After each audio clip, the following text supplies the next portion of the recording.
One, yung formal impression namin is the training on the Public Service Continuity Plan, the PSCP, was very informative and relevant.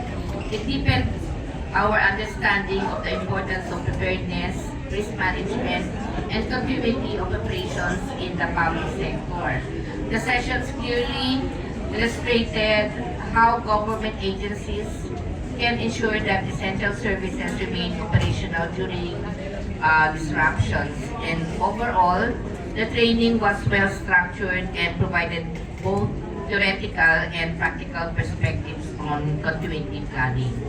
So, dito po sa training natin na to, marami talaga tayong natutunan at nakita po natin, since we have a draft of the, nagkaroon na po kami ng draft of the Public Service Continuity Plan, napakadami pa po talaga natin kailangan gawin. So, with our speakers, marami po tayong natutunan, kaya yung mga inputs po natin, mailalagay po natin dito sa PSCP natin.